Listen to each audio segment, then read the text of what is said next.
আসসালামু আলাইকুম প্রিয় দর্শক, সবাইকে স্বাগত জানাচ্ছি একটি নতুন ভিডিওতে।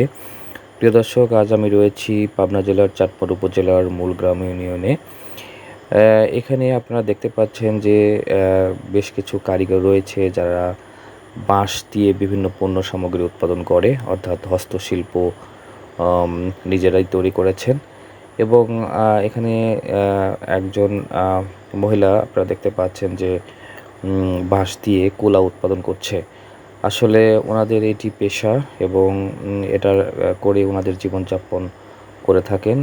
ওনারা এই বাঁশ দিয়ে বিভিন্ন ধরনের বাঁশের তৈরি যে পণ্য সামগ্রী সেগুলো উৎপাদন করেন এবং খুব দক্ষ হাতে এই পণ্যগুলো ওনারা উৎপাদন করেন। ওনারা একজন দক্ষ কারিগর। দেখতে পাচ্ছেন যে বাঁশ দিয়ে খুব সুন্দর করে উনি কিন্তু কুলা উৎপাদন করছেন এবং এই ধরনের ক্ষুদ্র শিল্প বাংলাদেশের আনাচে কানাচে এখনও কিন্তু আছে।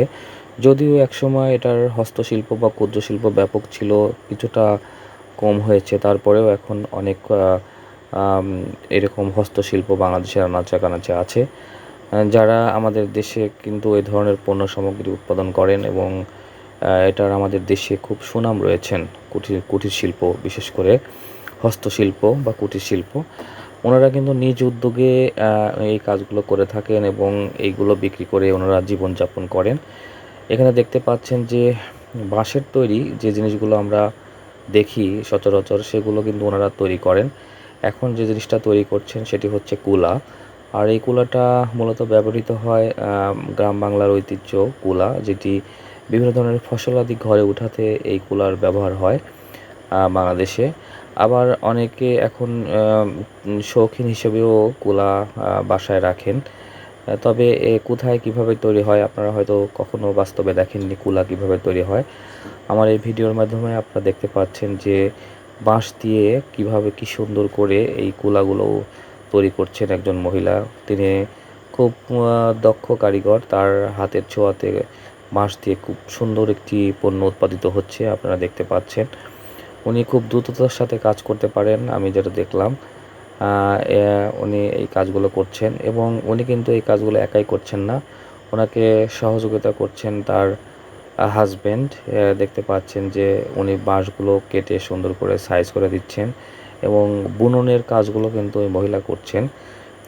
আমি যতটুকু জানতে পারলাম যে এই পণ্যগুলো উৎপাদন করার পরে ওনারা বিভিন্ন গ্রামে বিক্রি করে থাকেন। আবার অনেক ক্ষেত্রে এগুলো পাইকারি বিভিন্ন জায়গা থেকে কাস্টমার এসে এগুলো ওনাদের কাছ থেকে নিয়ে যায়।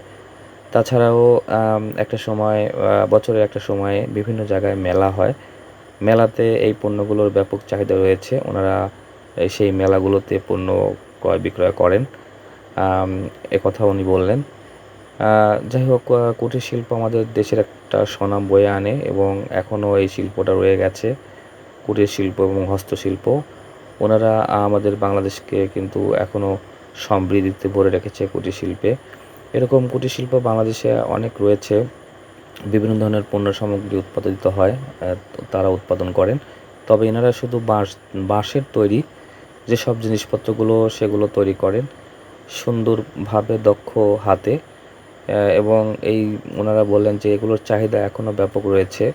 উৎপাদন করার পরে সেই প্রোডাক্টগুলো কিন্তু ওনারা বিক্রি করতে কোনো বেগ পোহাতে হয় না। বিভিন্ন জায়গা থেকে কাস্টমার এসে ওনাদের কাছ থেকে সংগ্রহ করে নিয়ে যায়, ব্যাপারীরা আসে